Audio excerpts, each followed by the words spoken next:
Welcome to this CresFest world. My name's Neil Adam. CresFest is an annual music festival which takes place in Creswick near Ballarat in country Victoria. The podcast features interviews with some of the intriguing people who are involved in the festival. This podcast, number 6, is the third and last in a short series which focus on the storms and floods which hit Creswick in 2022. Today we're going to hear about the ideas behind a short opera based on the experiences of some Creswick people during the floods, written and performed by students in the Masters of Opera Performance course at Melbourne University.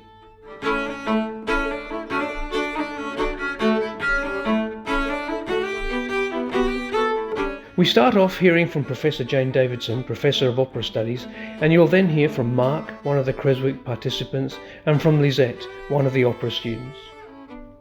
I made these 3 podcasts because I was present in Clunes Town Hall when the opera was first performed, and it was one of the most moving musical events that I've ever attended. It seemed a shame that so much thought, talent and sensitivity should go into something and then be forgotten. As it turns out, the opera will be performed again at CresFest in 2024, so there's yet another reason, if you needed one, to get your tickets now. First of all, let's start off with a quick excerpt from the start of the opera to get you in the mood.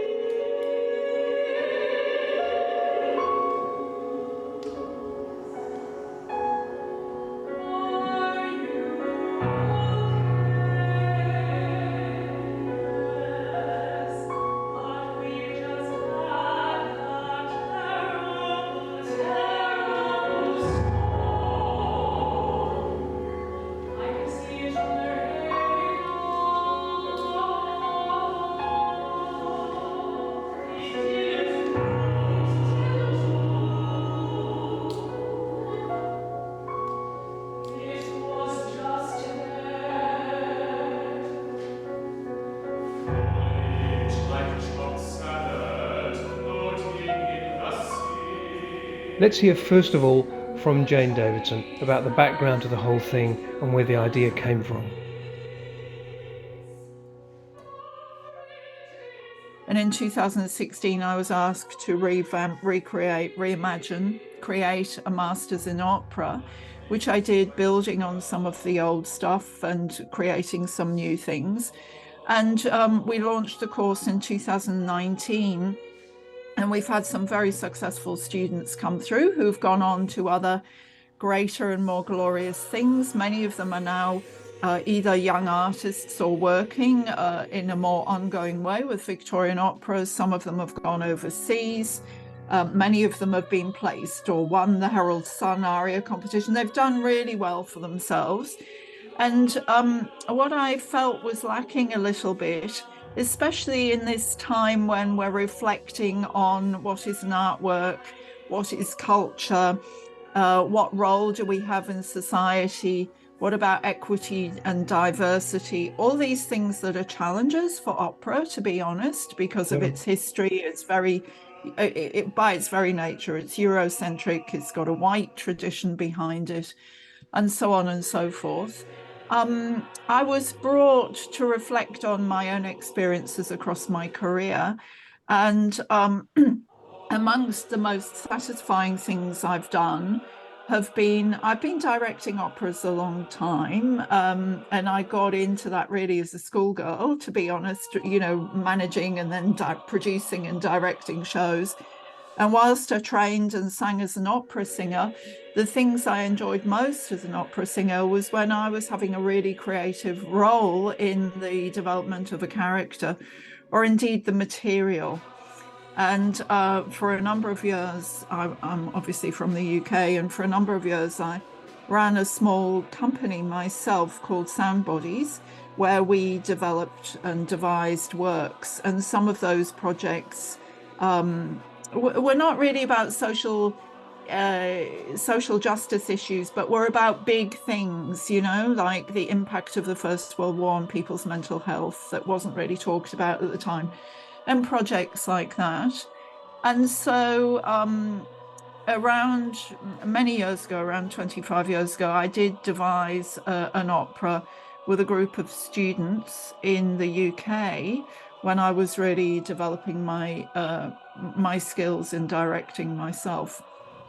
And so I just thought, oh gosh, this course is an opportunity to do that. And of course, something that is hitting us right between the eyes at the moment is, amongst other terrible things going on in the world at the moment, but a huge pressing agenda that none of us can escape from. We can bury our head in the sand and not look at geopolitics and stuff because it doesn't affect our immediate little local environment. But whoever we are, wherever we are, the climate emergency is affecting us every day. And that was such a big topic. And I decided that I should get the students to look at that. And we had been very fortunate through some excellent conversations I'd had with Judy Turner. And that was to bring my students to CresFest in 2023. And again, tap into things that I'd done historically. So we did a flash mob in the IGA. We went and did a more community-focused opera scenes performance in the woolen mills in Creswick. And when I was thinking about what is it we could do creatively with the students, of course, I thought to the Creswick flooding. And so I had some conversations with Judy again, and we decided that we were going to give it a go.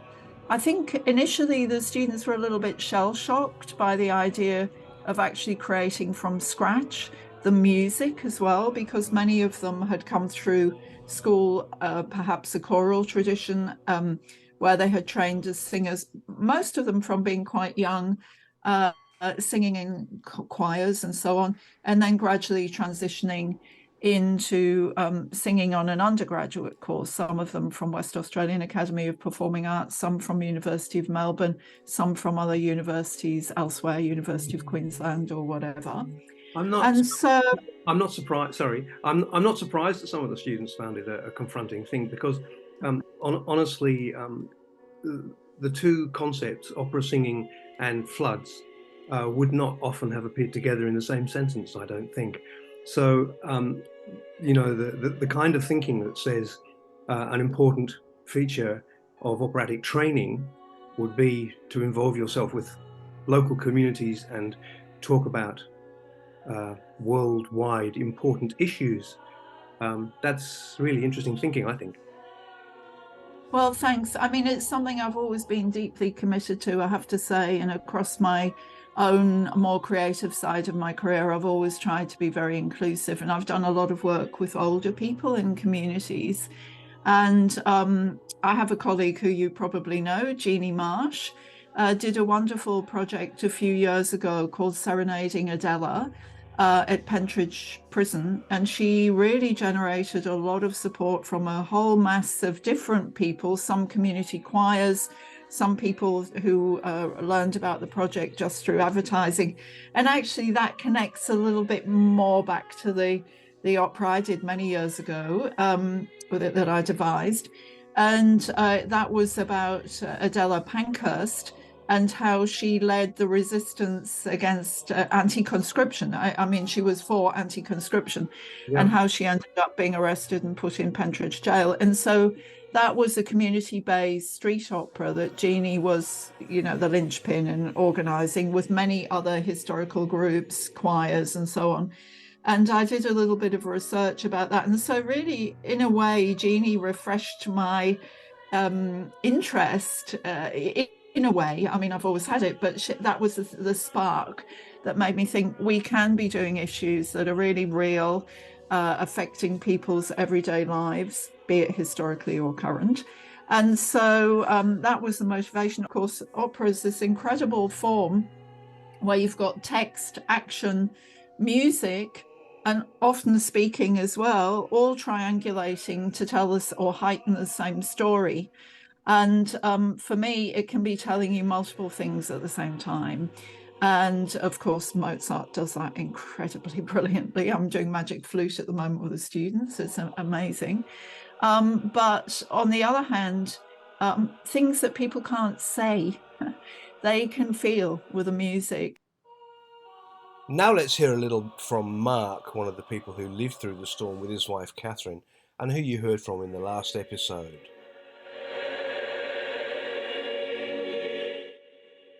Yes, getting together at the neighbourhood centre was fantastic. What they presented to us was frightening for some, and brought back all of those memories.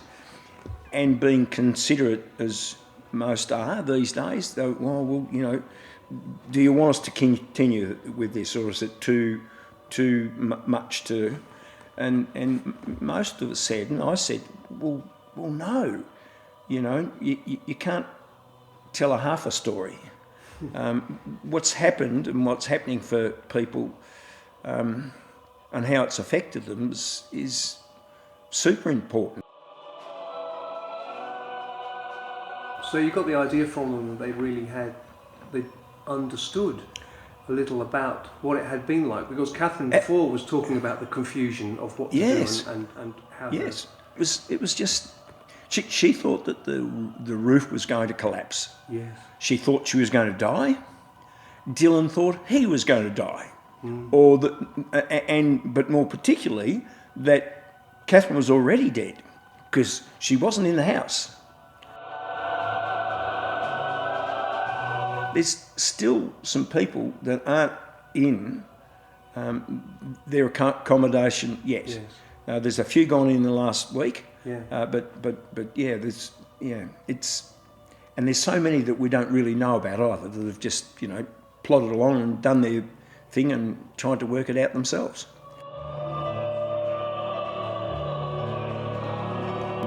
And one chappie was talking about the fireball that came, and you know, he was lugging his about to lug the shopping into the house. His wife was already in the house, and it was like a lull in what had been sort of quite wet on the way in, but wasn't at that particular time. And then as he's about to head in, the skies opened up again, and there was a fireball like landed between him and the entrance to his house. It just shocked him no end.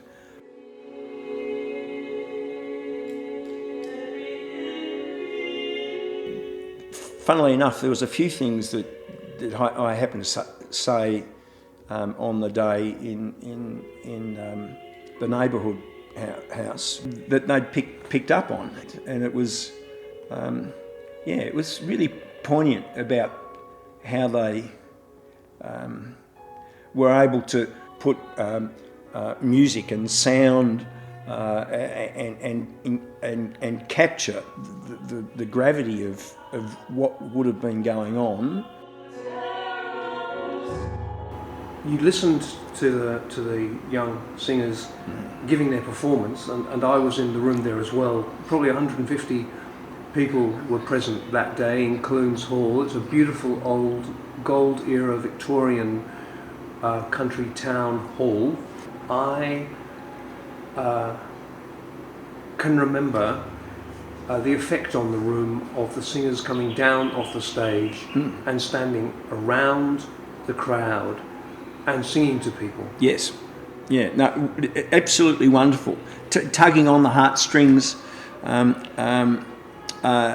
was a time there that I needed to comment. Later on, I needed to comment on something, and I struggled to find my words. Emotion had overcome me, and it hadn't prior to that. Their singing around was just fantastic, and the percussion and the sounds that were created really, again, struck something for me.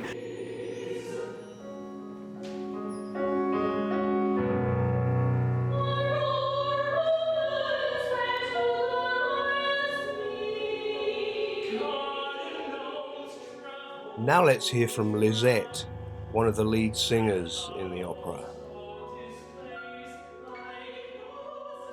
We went to Creswick and we met these amazing people and heard their stories, and they were so generous and vulnerable, and it was a really beautiful thing.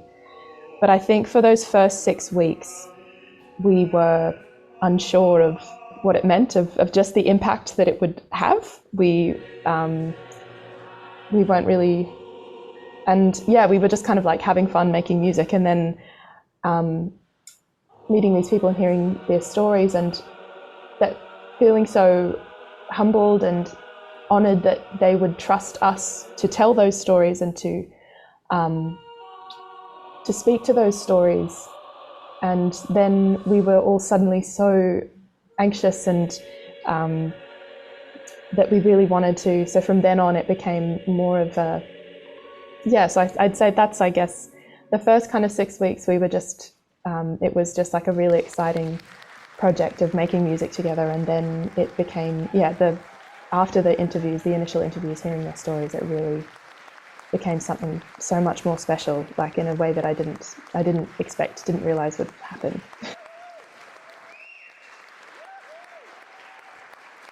I quoted a piece of Mark, and I wrote some poetry, and I quoted Mark because Mark was so beautiful with the way that he spoke about it. It was obviously just he was so expressive. Like he was wonderful. I really liked that. Yeah. I remember in that first 6 weeks, because we didn't have a lot to work with because we hadn't spoken to them yet. But some of the material we were using, we would use excerpts from newspaper articles about the event, and we kind of there was a very fun exercise where we kind of took a newspaper, tore it into pieces, and then we each picked up a piece and had to make kind of a lyric or like a melodic kind of idea out of the text that was on that piece of paper, and then we combined all of our different, and we built a whole about 5-minute piece just kind of out of that. And that was the first kind of part of the opera that we made together. And we performed that for them when we went to hear their stories and meet them. But we were in this hall, and they were sitting in a circle, and we were circled around them, singing to them. And by the end of it, I think all of us were crying. Like it was, because you could see how it moved them, and because we had no idea the impact until obviously we were with them, and that was a very, very special moment, was sharing that initial piece with them for the first time. It was very, very moving.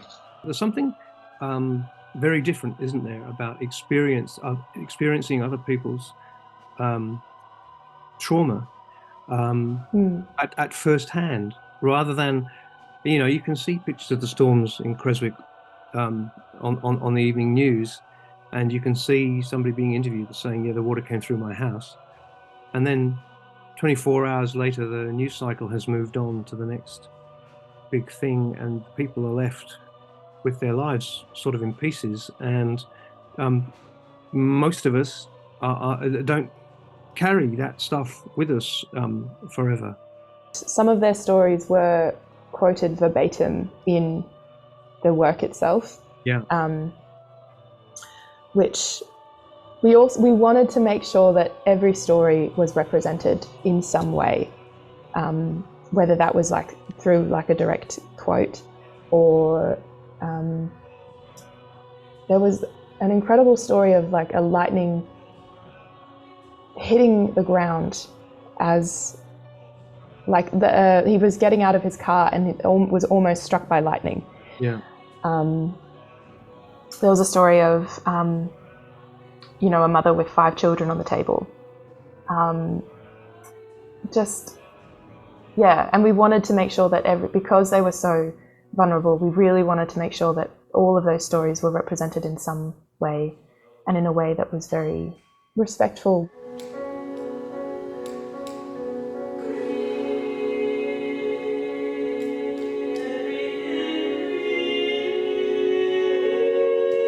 There hasn't been a single negative response to it all. There's only been a beautiful local response, and gratitude to you all for taking this local disaster so seriously. Yeah, it was a great opportunity for us. It was very meaningful for us.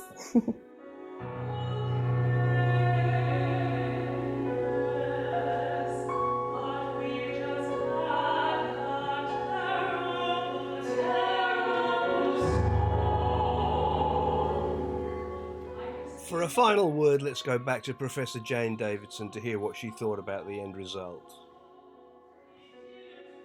The atmosphere kind of changed, I have to say. I felt that people, there was a kind of stilled or even stunned attentiveness. You know, there was a really deep level of attentiveness. And of course, part of what we'd done was got the students to leave the stage and come and surround the audience in the hall and sing.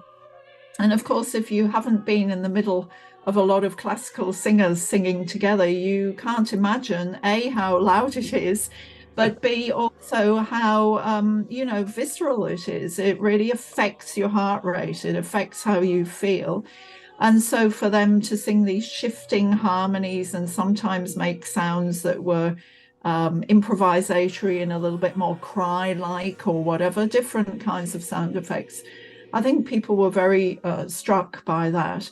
And then at the end, the sort of piece resolves by them all going back on stage and talking about the aftermath of the storm and noticing this incredible, beautiful smell of the eucalyptus and seeing it, the whole area looking like a carpet because all the leaves have been stripped off the trees. And so suddenly out of this horror is this incredible beauty, you know. So we kind of left the piece holding that image. And I suppose the students would have been a little bit taken aback, but the audience loved it. So there was this huge standing ovation. So I think for them, they don't get that often. They get people appreciate their singing and they'll go bravo or whatever, but they don't get everybody standing up shouting, wow, you know.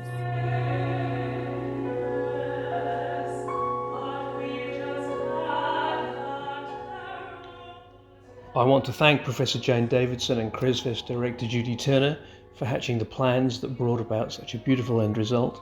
And I want to thank Mark and Lisette for talking so openly about the effect the project had on them. We'd also like to thank two other staff members from Melbourne Uni, Dr. Gillian Howell, Community Music Specialist, and Dr. Sarah Woodland, Applied Theatre Specialist, who worked with and inspired aspects of the project. This has been the third of 3 Creswick Flood podcasts. Thanks for listening to this CresFest World. Next in this podcast series, we have some interviews coming up with artists who will be performing at CresFest 24. So stand by for interviews with Melisande from Montreal in Canada, T-Bone from Wellington in New Zealand, and Owen from Guanaco, an Argentinian band. I'm Neil Adam. I just want to thank you for listening to this CresFest World and look forward to seeing you the next time. Bye-bye. We'll leave you with a last extract from this marvellous flood opera. See you.